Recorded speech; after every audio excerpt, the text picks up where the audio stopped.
கல்வியா செல்வமா வீரமா, அன்னையா தந்தையா தெய்வமா, கல்வியா செல்வமா வீரமா, அன்னையா தந்தையா தெய்வமா,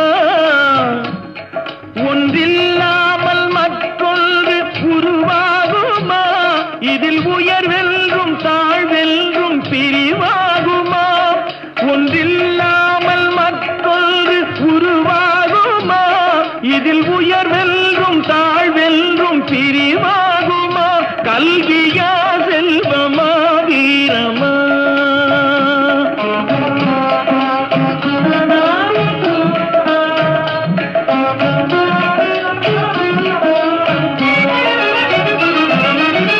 படித்தவன் கருத்தில்லா